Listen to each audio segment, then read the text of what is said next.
Subscribe sekarang channel YouTube Novelas Kadina. Gratis. Bab 4096. Zongquan berkata sambil tersenyum, hanya begitu, ada apa? Anda juga tertarik dengan lelang ini? Marshall berkata, Paman Wade, aku tidak akan menyembunyikannya darimu. Saya ingin meminta Anda untuk membantu saya memperkenalkan pemilik pil permajaan. Saya ingin memintanya untuk pil permajaan, harga dan semuanya tidak masalah, apakah menurut Anda itu nyaman?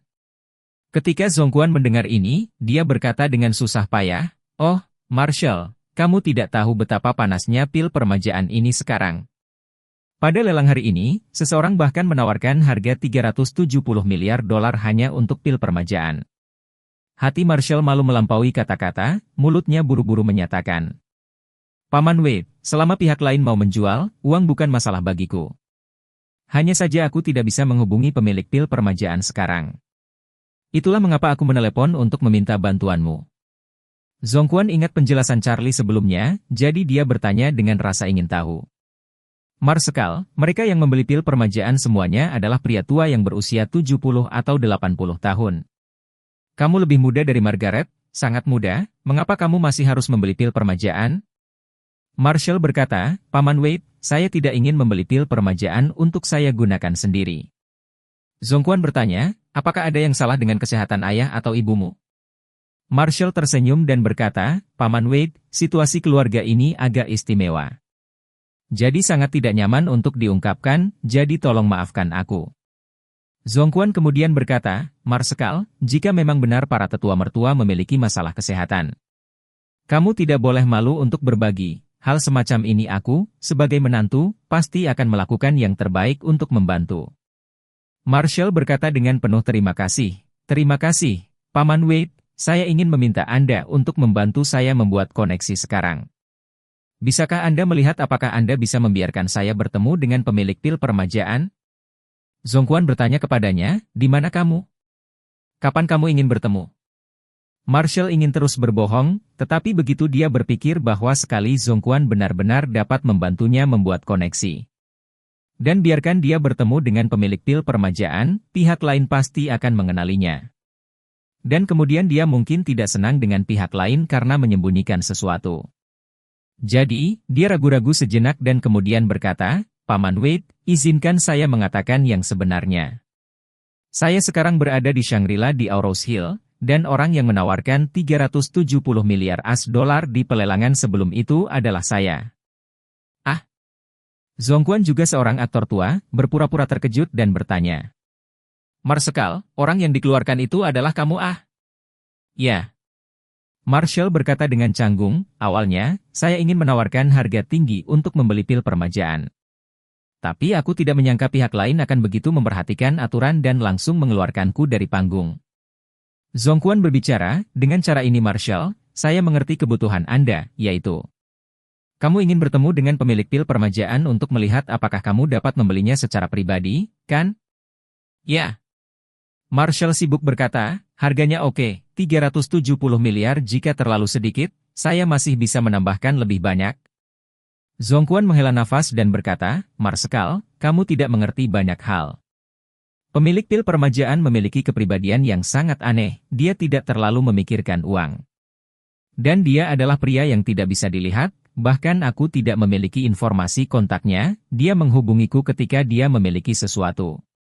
Jadi masalah yang Anda sebutkan ini, saya hanya bisa menunggu dia menghubungi saya, coba bantu Anda berkomunikasi dengannya. Saya hanya bisa mencoba membantu Anda berkomunikasi dengannya ketika dia menghubungi saya. Tapi kapan berkomunikasi, kalau komunikasi bisa dilakukan, ini saya tidak bisa jamin. Marshall bertanya, Paman Wade, apakah Anda tahu nama orang ini? Jika itu tidak merepotkanmu, kamu juga dapat mengungkapkan beberapa informasi kepadaku, dan aku akan memeriksanya sendiri. Zongquan melirik Charlie, lalu berkata, maaf Marshall, informasi orang ini saya benar-benar tidak tahu.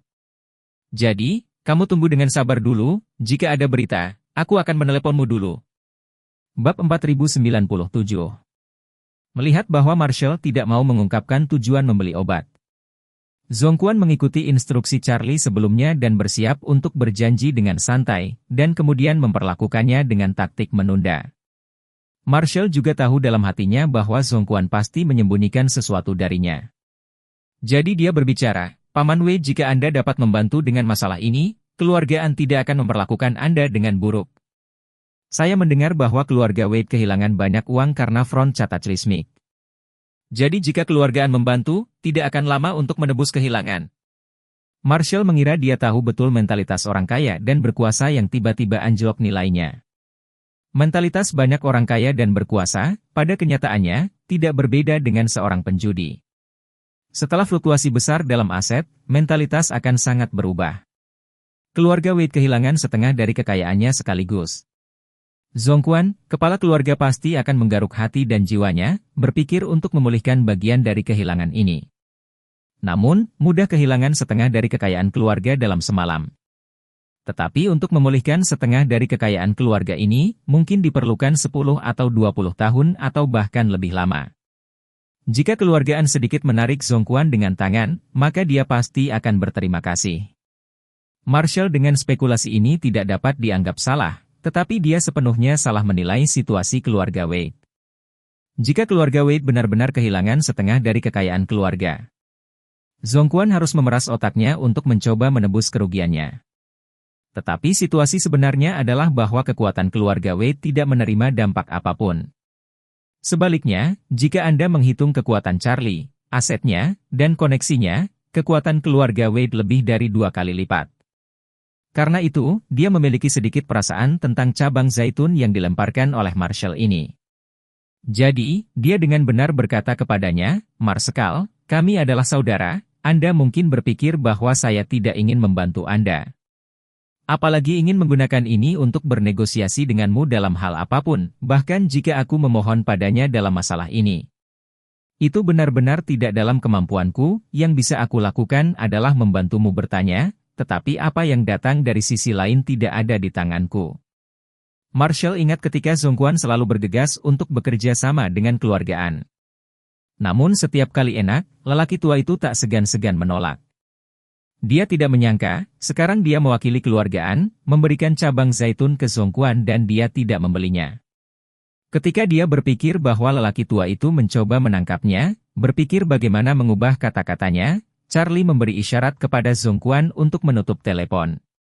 Dan Zhongquan segera berkata kepada Marshall, Marshall, saya memiliki sesuatu untuk dilakukan, mari kita bicara lain kali. Setelah mengatakan itu, tanpa menunggu jawaban Marshall, dia langsung menutup telepon. Marshall di ujung telepon yang lain agak lengah. Orang yang menutup telepon dengan kasar, selain lelaki tua itu, sepertinya tidak pernah ada orang lain. Ketika dia kesal dan tidak yakin, Zhongquan di sisi lain memasukkan telepon kembali ke sakunya dan berkata kepada Charlie. Keluargaan memang terbiasa sombong, mereka menghindariku sebagai kerabat miskin beberapa tahun lalu. Tapi sekarang mereka memintaku melakukan sesuatu, kesombongan di tulang mereka tidak berubah. Charlie dengan ringan berkata, pamanku yang hebat ini dapat berteriak di tempat untuk mengambil pil permajaan dengan 370 miliar.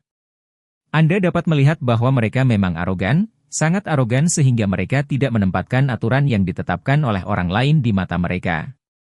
Selalu berpikir bahwa selama ada cukup uang, aturan apapun akan diubah untuk mereka. Berbicara di sini, Charlie tersenyum sedikit dan berkata dengan santai, tidak masalah, karena mereka merasa nyaman dengan diri mereka sendiri, biarkan saja. Kemudian, dia berkata, benar kakek, saya harus pergi ke Amerika Serikat dalam beberapa hari. Aku mungkin tidak akan kembali sampai sekitar 1 bulan, jadi akan sulit bagimu untuk mengurus urusan keluarga Wei. Zhongquan bertanya dengan rasa ingin tahu, Charlie, mengapa kamu tiba-tiba pergi ke Amerika Serikat? Kamu tidak akan mengunjungi keluargaan, kan? Charlie menggelengkan kepalanya dan tertawa. Kenapa? Saya menemani Claire untuk menghadiri pelatihan. Zhongquan mengangguk dan berkata, oke, jangan khawatir tentang keluarga Wei, untuk pihak pamanmu. Lagi pula aku tidak akan buru-buru mencarinya, jika dia ingin menemukanku, aku pasti juga tidak akan melihatnya. Oke. Charlie berdiri dan berkata, kakek, ini sudah larut, kamu harus istirahat lebih awal.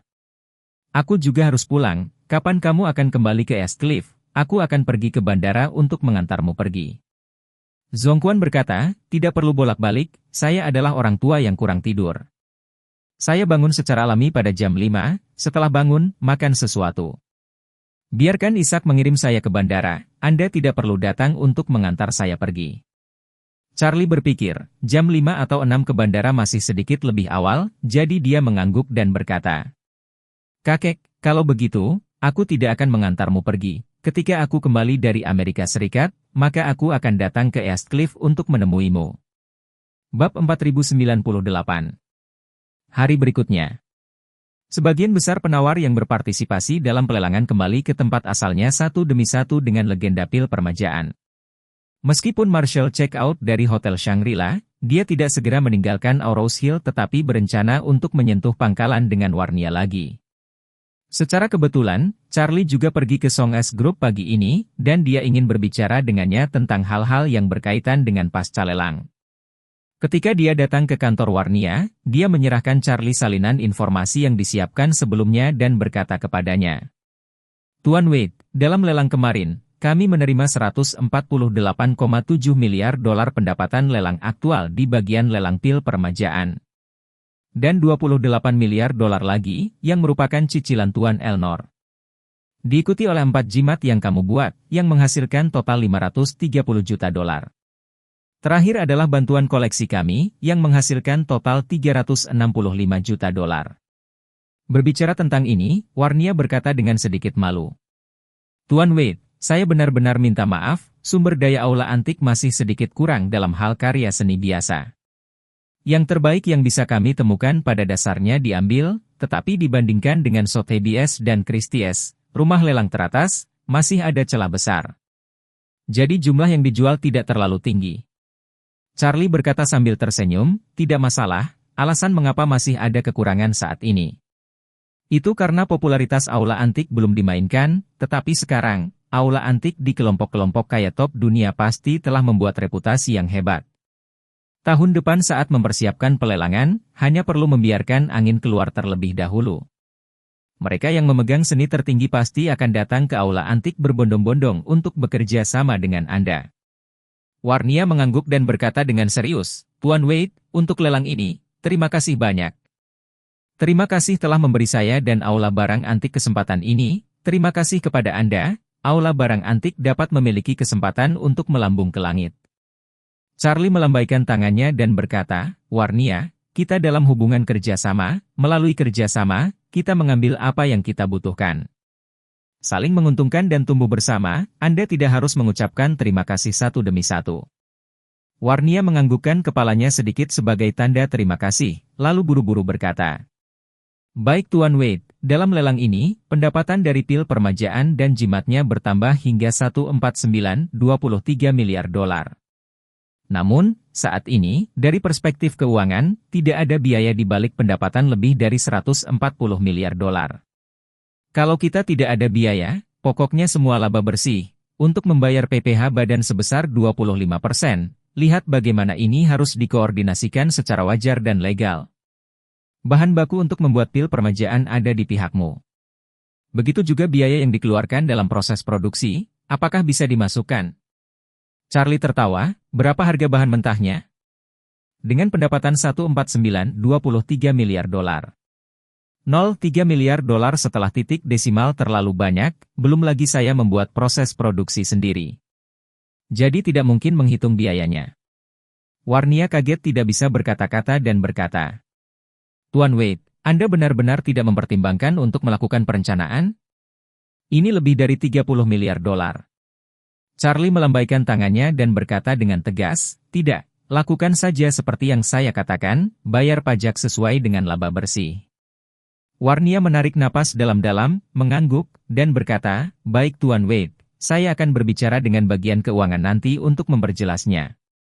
Charlie mengangguk dan menambahkan, "Oke Warnia, selain semua uang yang Elnor berikan sebelumnya.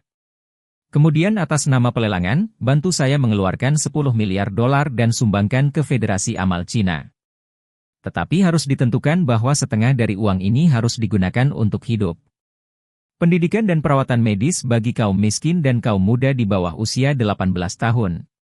Dan bayi, anak yatim, dan separuhnya lagi harus digunakan untuk pengobatan lanjut usia, fakir miskin, janda, yatim piatu, dan lanjut usia cacat yang berusia di atas 70 tahun.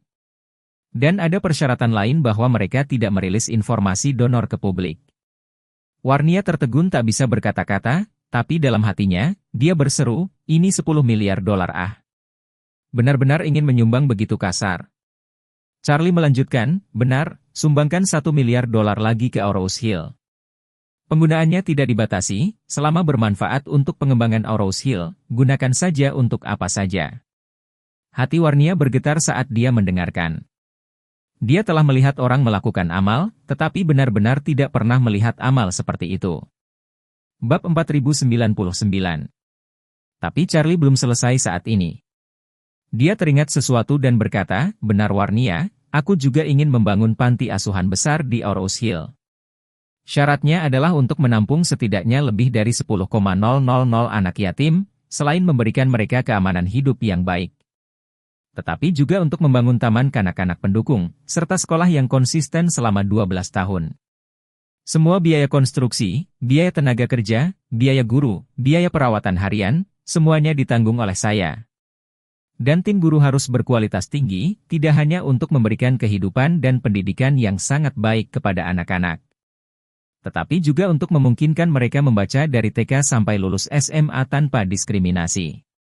Selain itu, semua anak yang kuliah di panti asuhan ini. Semua biaya kuliah dan biaya hidup ditanggung oleh panti asuhan. Berbicara tentang ini, Charlie membalikkan kata-katanya dan berkata, selain itu, semua anak yang masuk universitas dari sini harus menandatangani perjanjian dengan panti asuhan. Dan kedepannya, setelah lulus dari universitas atau master atau doktoral, mereka harus kembali bekerja di Aurous Hill setidaknya selama 5 tahun. Agar mereka bisa berkontribusi untuk pembangunan kota ini. Meskipun Charlie bukan penduduk asli Aurous Hill, ia telah lama menganggap kota ini sebagai kampung halaman keduanya. Dia telah tinggal di sini selama hampir 20 tahun, dan sekarang dia memiliki beberapa kemampuan, dia benar-benar ingin melakukan sesuatu untuk kota. Khususnya untuk anak-anak yatim di Aurous Hill, serta kota-kota sekitarnya. Panti asuhan dan kompleks sekolah 12 tahun ini adalah mimpi yang ingin ia coba wujudkan. Dia sebenarnya sering mengingat kembali kehidupannya di panti asuhan, dan teman-teman kecil di sana. Dia sering memikirkan dirinya yang dulu, sesama penghuninya, beberapa di antaranya tersesat. Sebelum Leon menemukannya, semuanya sebenarnya tidak terlalu bagus. Alasan terbesar untuk ini adalah bahwa ia sebenarnya tidak menjalani pendidikan tinggi yang sangat baik. Tentu saja, ini bukan untuk menyalahkan panti asuhan, atau Leon. Bagaimanapun, panti asuhan itu sendiri dapat memberi anak-anak ini perlindungan dari hujan. Dan memastikan bahwa mereka diberi makan dan pakaian, itu sudah sangat mengesankan. Tidak ada panti asuhan yang juga mengelola anak-anak ini untuk belajar di perguruan tinggi setelah dewasa. Meskipun Leon memiliki kemampuan untuk mengelola, tetapi untuk operasi normal panti asuhan semuanya dijaga tetap rendah. Namun ia juga tidak berani membiarkan kondisi panti asuhan terlihat terlalu luar biasa. Apalagi pada masa itu, sebagian besar panti asuhan karena dana memiliki kondisi yang agak sulit. Karena itu, meskipun sekolah menengah dan sekolah menengah Charlie sangat bagus. Tetapi setelah lulus dari sekolah menengah, untuk membiarkan adik-adik lainnya di fasilitas itu hidup sedikit lebih baik. Mereka pergi ke komunitas lebih awal untuk bekerja. Saat itu, meskipun Leon menyesali hal ini, tetapi juga merasa bahwa ini lebih bermanfaat daripada merugikan Charlie. Karena, Charlie yang bekerja dan Charlie mahasiswa universitas, dibandingkan dengan yang terakhir harus lebih terbuka pada kemungkinan sesuatu. Dalam lapisan pertimbangan ini, Leon tidak mengganggu keputusan Charlie. Sekarang, Charlie tidak memiliki kekhawatiran yang dimiliki Leon, jadi dia berniat membangun panti asuhan utopis. Tidak hanya membiarkan anak-anak ini memiliki pendidikan dasar yang baik, dan kesempatan untuk mengenyam pendidikan yang lebih tinggi.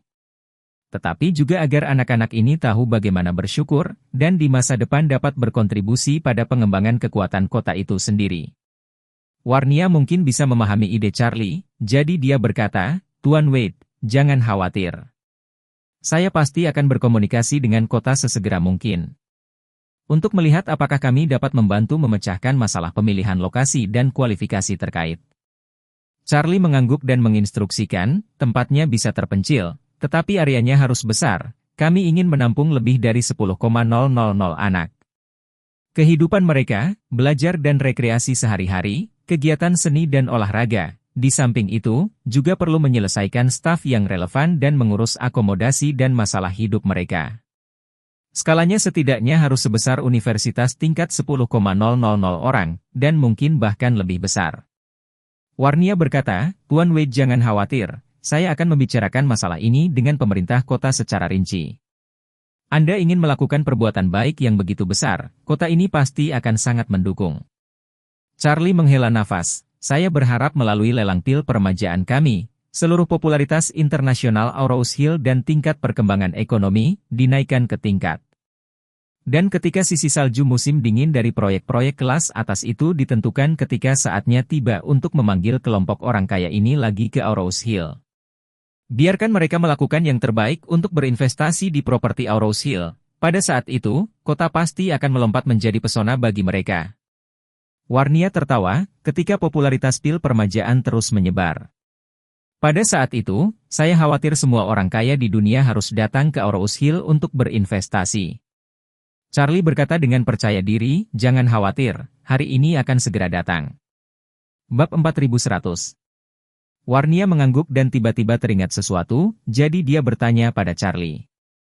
Tuan Wade, pada saat itu panti asuhan ini, kepada siapa Anda akan memberikan operasi itu? Apakah kami akan menyerahkannya ke kota untuk beroperasi setelah kami membangun semuanya, atau akankah Anda membentuk tim operasi Anda sendiri? Charlie ragu-ragu sejenak dan berkata, saya pribadi lebih suka membiarkan Bibi dari panti asuhan yang bertanggung jawab. Dengan pendidikan tinggi, dengan apa yang saya ketahui tentang dia seharusnya bisa mengatasinya. Berbicara tentang ini, Charlie tidak bisa menahan diri untuk tidak menghela nafas lagi. Hanya saja dia sekarang pergi ke Kanada untuk mengurus dirinya sendiri, aku tidak tahan membuatnya bekerja keras dan repot lagi. Warnia memikirkannya dan berkata, Tuan Wade, skala proyek Anda masih sangat besar. Bahkan jika kami tidak memiliki masalah dengan dana, perangkat keras dari pemilihan lokasi hingga konstruksi hingga penyelesaian dan penerimaan. Ini akan memakan waktu setidaknya 2 hingga 3 tahun karena Anda cenderung membangun tim kami sendiri untuk beroperasi. Kalau begitu saya pikir orang yang bertanggung jawab atas masalah ini tidak terburu-buru untuk segera turun. Kita punya banyak waktu untuk perlahan-lahan. Mengubahnya. Juga. Charlie mengangguk dan berkata, Anda pertama kali menyentuh program dengan kota, mari kita coba untuk menyelesaikan situs sesegera mungkin. Dan kemudian sesegera mungkin untuk mengeluarkan desain proyek. Oke. Warnia berkata, aku akan membicarakannya sesegera mungkin. Memikirkan Bibili, Charlie berpikir untuk menelepon dia dan Xiaofen untuk menanyakan kabar mereka akhir-akhir ini. Charlie menghitung bahwa mereka berdua menetap di Vancouver. Yang 16 jam lebih lambat dari Cina, dan seharusnya sekitar jam 6 sore sekarang. Jadi waktu tidak boleh mengganggu istirahat mereka. Jadi, dia berkata kepada Warnia, aku akan menelepon dulu. Baik, Tuan Wade. Charlie mengangkat teleponnya dan menemukan WeChat Xiaofen, jadi dia mengiriminya obrolan suara. Ada koneksi cepat, dan suara gembira Xiaofen keluar, Kakak Charlie. Kenapa kamu ingin memanggilku? Charlie tertawa, aku merindukanmu dan Bibili, jadi aku menelepon untuk menanyakan kabar kalian di Kanada. Apakah kamu sudah terbiasa? Xiaofen tersenyum dan berkata, kami baik-baik saja di sini, saya bekerja di Binatu di Chinatown. Bibili menanam bunga dan sayuran di halaman rumahnya setiap hari. Majikan Bibili sebelumnya memberinya banyak uang setiap bulan, tetapi dia pikir tidak ada artinya untuk menganggur setiap hari. Ditambah lagi uang di rekeningnya semakin besar, jadi dia membuka toko serba ada. Saya sekarang adalah manajer toko dan kasir toko. Charlie terkejut dan bertanya, Anda membuka toko serba ada? Apakah hanya kamu dan Bibili? Xiaofen berkata, pada awalnya, hanya ada 2 dari kami, tetapi setelah berada di jalur yang benar, kami sedikit terlalu sibuk, jadi kami merekrut petugas lain. Charlie bertanya, menjalankan toko serba ada pasti sangat melelahkan, kan? Tidak apa-apa. Xiaofen berkata sambil tersenyum, toko kami sama dengan ukuran toko swalayan domestik kami. Dan ada pemasok khusus, telepon dan mereka langsung membawa bahan ke toko. Tapi kami juga tidak perlu keluar sendiri untuk itu, pekerjaan sehari-hari juga sangat sederhana. Semuanya hanya untuk mengumpulkan uang, menimbun, membersihkan, tidak ada yang lain. Bibi Li sangat energik, dia baik dan sopan, dan juga suka membantu. Jadi walaupun tokonya belum lama buka, tapi pelanggannya sudah banyak. Charlie bertanya, Bibi Li ada di dalam? Aku akan mengobrol dengannya. Xiaofen berkata, Bibi Li pergi ke kelas penitipan anak komunitas untuk membantu. Kelas pembibitan? Charlie bertanya dengan rasa ingin tahu, tempat macam apa itu? Xiaofen menjelaskan, sisi ini disebut daycare, sebenarnya, mirip dengan pembibitan domestik kami. Di banyak keluarga Tionghoa di sini kedua orang tuanya harus bekerja. Dan kebanyakan orang tua lebih dari perjuangan generasi pertama imigran. Orang tua tidak bisa datang untuk membantu, untuk saat ini, jadi anak-anak hanya bisa diberikan ke penitipan anak pada siang hari. Masyarakat di Chinatown menyelenggarakan kelas penitipan anak semi masyarakat untuk membantu orang tua ini merawat anak-anak mereka di hari kerja. Bibi Li telah bekerja di panti asuhan selama bertahun-tahun, dia tahu cara terbaik untuk merawat anak-anak, dan dia mencintai anak-anak. Dan tahu bahwa kelas penitipan anak kekurangan staf, jadi dia menawarkan diri untuk membantu, dan sekarang dia adalah yang paling populer di kelas penitipan anak. Charlie hanya bisa menghela nafas, orang-orang seperti Bibi Li benar-benar seperti lilin. Tidak peduli di mana mereka berada, mereka akan membakar diri mereka sendiri dan menerangi orang lain. Siapa bilang tidak? Xiaofen berkata sambil tersenyum, kakak Charlie, Bibi Li biasanya selalu membicarakanmu. Dia merindukanmu. Dan aku juga. Aku juga sangat merindukanmu. Jika kamu punya waktu, ingatlah untuk mengunjungi dan melihat kami.